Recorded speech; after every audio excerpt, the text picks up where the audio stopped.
They thought the harvest was the safest time of year. The fields were full, the barns stuffed with cotton and sugarcane. The planters feasted early, their belts loosened, their guards down. It was tradition, an evening of bourbon, bragging, and careless laughter echoing across the fields like a hymn to their own supremacy.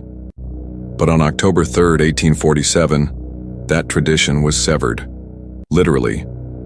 The sun bled orange into the rows of cane as 5 white men leaned against crates piled high, with produce they never touched with their own hands. Their shirts were damp with drink, not labor. Their boots spotless, their hands soft. Behind them, only a few yards away, something moved. A shadow among the stalks. A figure crouched low, silent, still, watching. Joshua.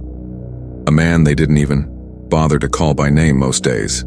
Just boy, just you. A pair of hands, a back for hauling, a head meant to bow. They never asked what that head might be thinking, and on this night, they didn't even see him coming. The first scream split the humid air like lightning across a dark sky. One man barely turned before the hatchet buried itself in his chest. A wet, hollow sound followed by silence. Another fell before he could stand. A third tried to run, but slipped on spilled bourbon. Joshua was on him before he could crawl. The fourth begged, hands up, hat off. Joshua didn't pause. The fifth fired a shot, missed. He didn't get a second chance.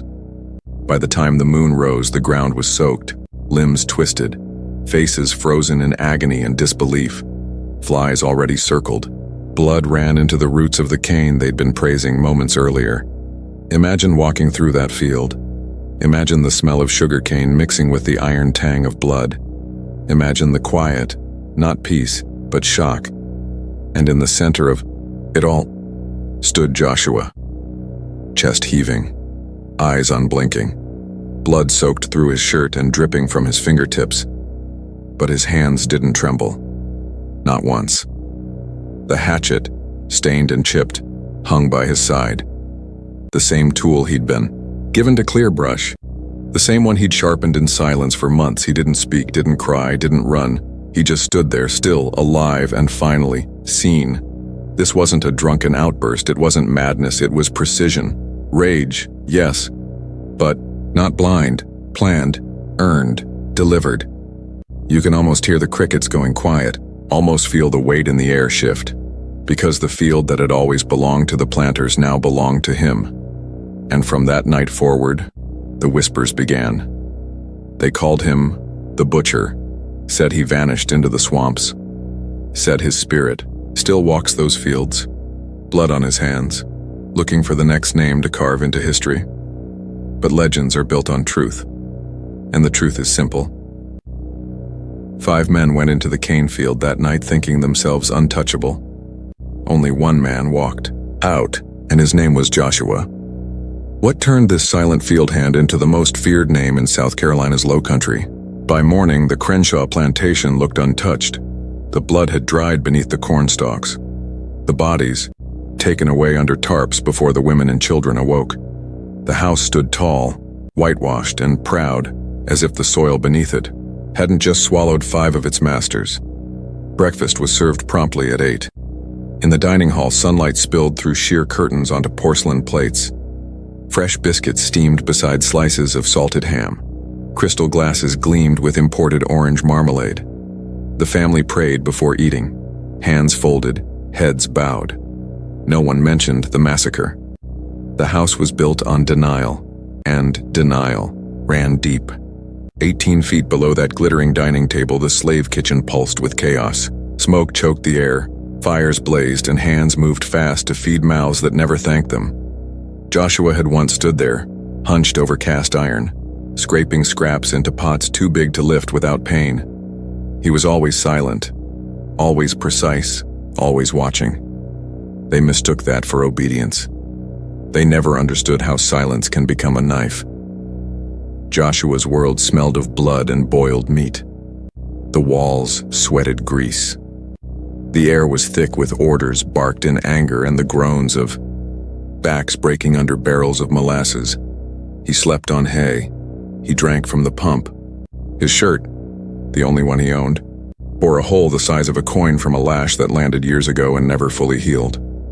Meanwhile, upstairs, the Crenshaw sons took piano lessons. Their father taught them how to handle a musket, how to plant cane, how to talk to the help. Their mother ordered more blue china from Charleston and bragged to neighbors about keeping order without cruelty. She didn't mention the whip with her initials carved into the handle, or the way she used sugar cubes to bribe young girls into silence. Imagine seeing that. Imagine serving food to the man who branded your cousin like cattle. Imagine polishing silver for the woman who made your sister scrub her own blood out of the sheets. Now imagine holding that rage in your chest for years, and smiling anyway. That was Joshua's life. Service. Silence. Every bruise buried beneath a bow of the head. But beneath it all, something else grew. Not hope, not grief. Something sharper. The planters laughed with their mouths full but never saw the way Joshua's eyes tracked every movement, every weakness. He watched how the eldest stumbled after 2 bourbons, how the third always scratched his neck before turning around, how they threw their blades into the crates without wiping them. They saw a slave. He saw patterns. They thought they were playing checkers. Joshua was building a chessboard. He didn't speak much, never cursed, never ran. Because he understood something they didn't. Patience is power. They celebrated harvest like a ritual. Every year it was the same. The feast, the boasting, the men growing louder as the night wore on. It was their most careless season. The time of year they reminded themselves that they owned everything around them, and everyone. But they didn't know that one of the men picking sugarcane beside them had already picked something else. A date. Joshua's hands had held shackles, ashes, scars. Now, they held memory. He remembered the first time they whipped a boy for dropping a lantern. He remembered the last time he saw his mother's face, and he remembered the names of every man who laughed while it happened. They dined with their backs to the field. He dug their graves with his eyes. Imagine watching all of this unfold with your own eyes. The wealth, the cruelty, the distance between the haves and have-nots, measured not in steps, but in screams. Imagine knowing it wouldn't last. Because some ghosts don't wait for death to become real. Some walk the halls while the masters still sleep. But what did they do to Joshua that turned quiet survival into calculated slaughter? Before he became the butcher, Joshua was just a boy with a hammer in his hand. Born on the Crenshaw plantation, he was raised among smoke and sparks.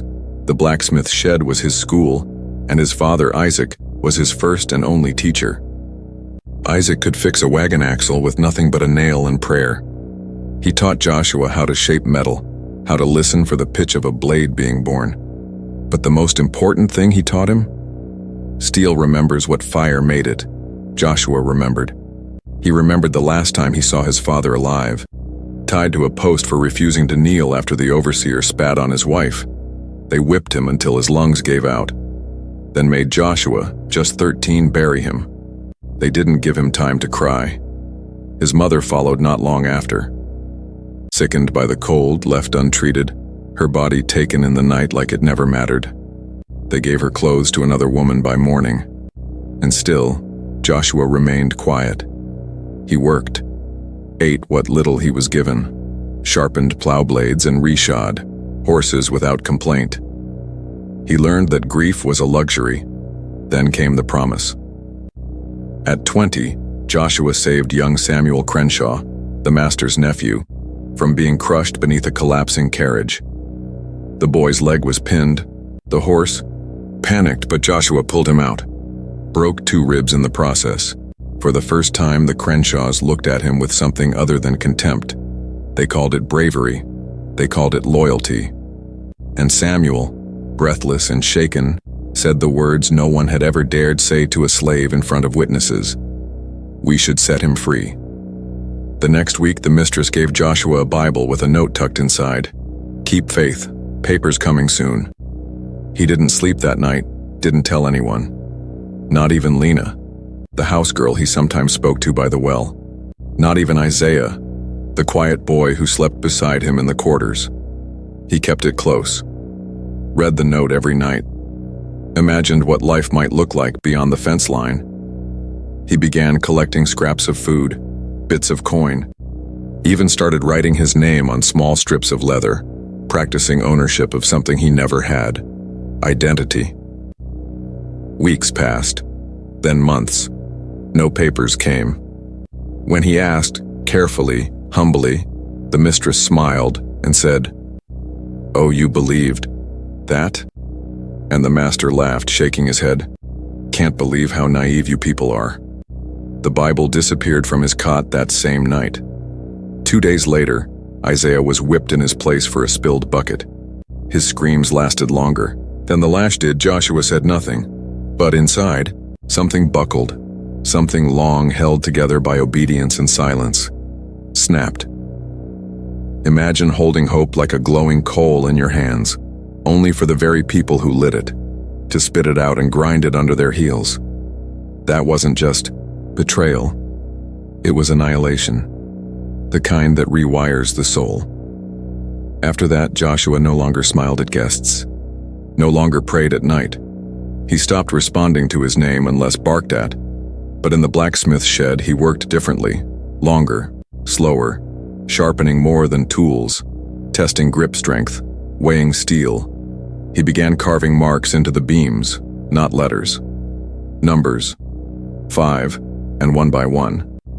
He remembered the men who laughed, Mr. Langford, the one who always slapped him after Sunday service, Burke, the overseer who took liberties with Lena, Tobias Crenshaw, the same boy he had saved. He memorized their movements, their routines, their laughs. He didn't want revenge. He wanted release. And steel, after all, remembers fire. But Joshua wasn't done breaking, because the final blow, the one that turned patience into action, was yet to come. The harvest moon rose, swollen and low in the sky, casting a yellow glow over the Crenshaw fields. It was the time of year when profits peaked, when the sugar cane was thick and sweet, and the white men got drunk off their own power. The Crenshaws called it Feast Week, 5 days of celebration, gluttony, and arrogance. And this year, it would be the last. They invited their friends from neighboring plantations, planters with big names and bigger mouths, the kind who wore pearl-handled pistols and laughed with their mouths open. They came for the harvest, yes, but also for the tradition. Drink, dine, and watch the slaves work harder than ever. Joshua was assigned to night shifts close to the fields, far from the house. They thought this was a demotion. He knew it was opportunity. Each night, while the others slept, Joshua went to the storage shed. He worked silently by lantern light, sanding the handle of a hatchet down to fit the curve of his palm perfectly. He wrapped it in cloth for grip, sharpened it against stone until it could split a grain of rice. He didn't speak of it, didn't write it.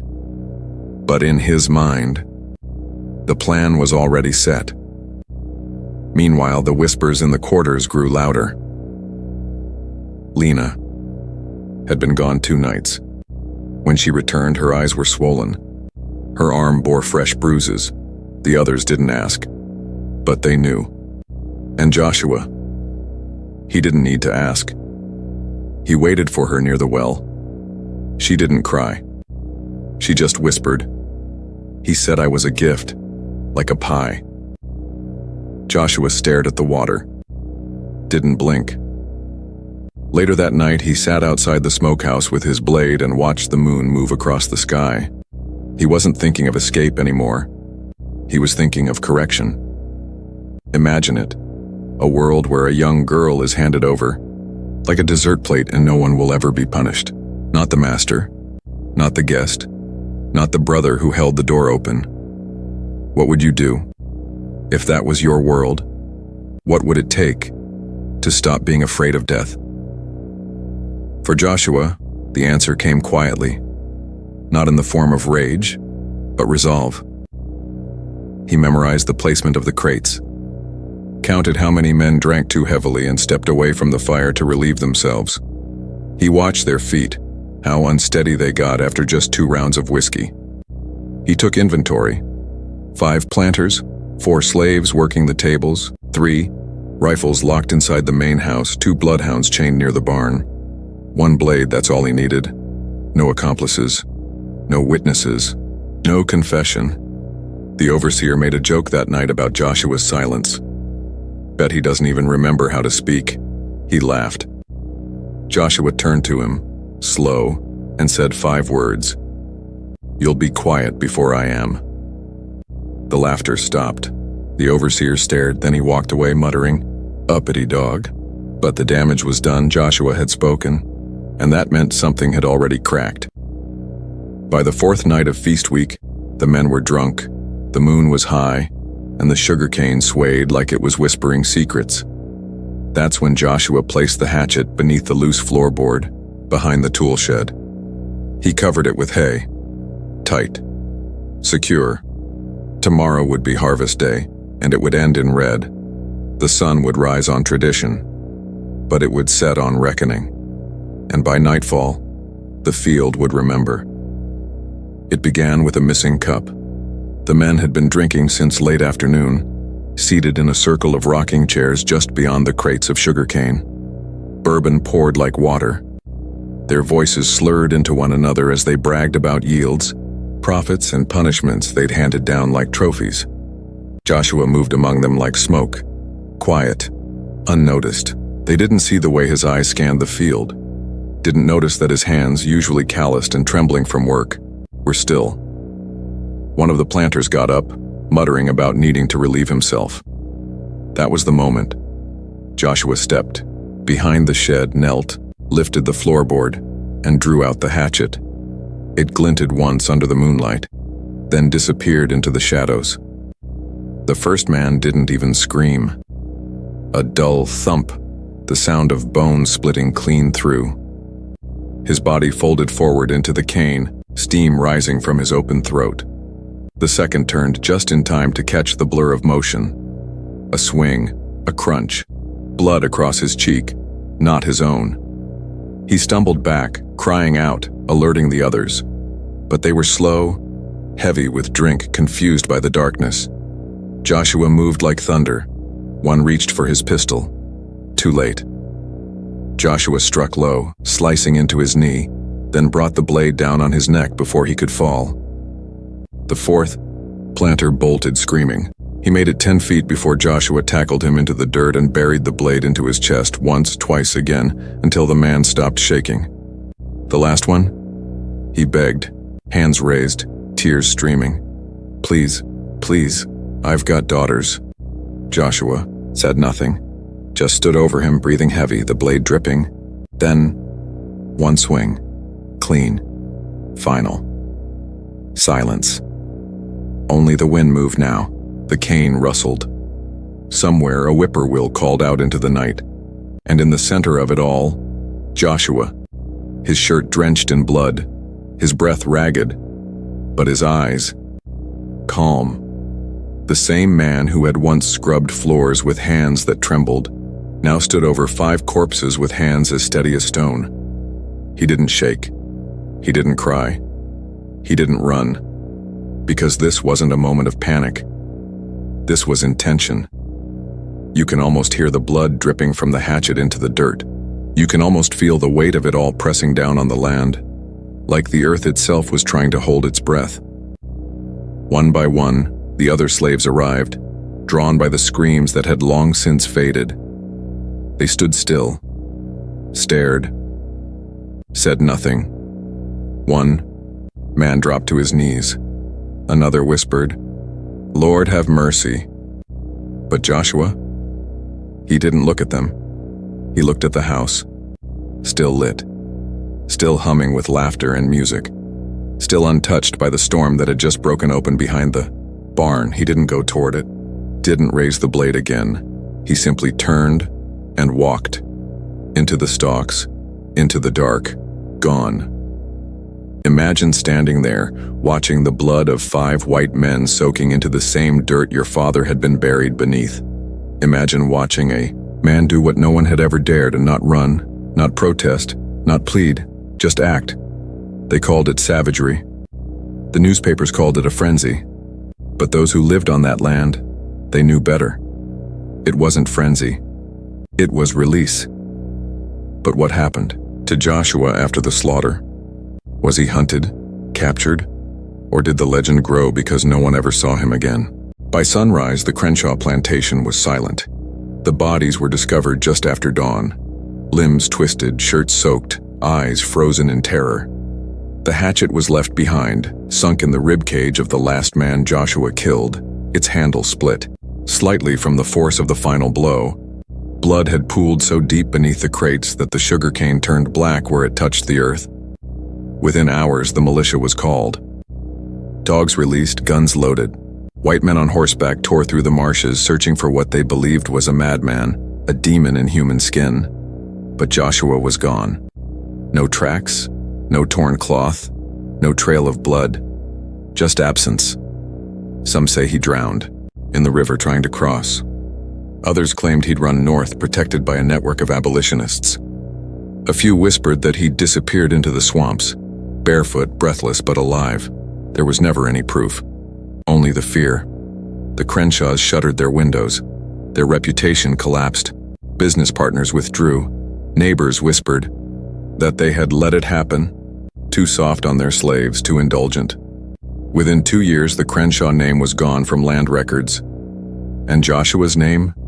It traveled from one plantation to the next, across county lines, across the border, not as a warning, as a legend. Enslaved men would whisper it at night. Joshua, the one who didn't run. Joshua, the one who turned harvest into judgment. Mothers told their children to remember the story, not for revenge, but for truth. That no man, no matter how long he's been beaten, forgets what he's owed. Even the overseers stopped walking alone in the fields after dusk. They didn't believe in ghosts until Joshua gave them one. Imagine the power in that. A man so feared, so silent that his absence became more dangerous than his presence. He didn't just kill 5 men, he shattered a system. Because if one slave could rise, others might follow, and so they tried to erase him. The local paper called it the Barn Incident. No names, no faces, just an act of lunacy. The church called it sin. The courts called it silence. But the quarters? They called it justice. Lena never spoke of that week again, but she began wearing a strip of red cloth around her wrist every day until she died. And once, years later, a freedman in Savannah claimed to have seen him, an older man with a limp sharpening tools near the docks, eyes dark and still as the river. No one could confirm it. Maybe it was him. Maybe it wasn't. But the idea that he might be alive and was enough. Joshua never wrote his story, never left a journal, never stood trial. But what he did outlived him. Because pain, when left to rot, will eventually sharpen. And Joshua's blade didn't just cut through bone, it carved through illusion, through silence, through history. Some say you can still hear it, not the screams, but the swing of the hatchet through humid air. And if you walk the cane fields of Beaufort County late enough, the wind doesn't sound like wind. It sounds like breath, heavy, patient, waiting. Stories like this must never be forgotten, not because they are violent, but because they are true. And truth sharpens with time. If you want to uncover more untold truths, stay with us for what comes next.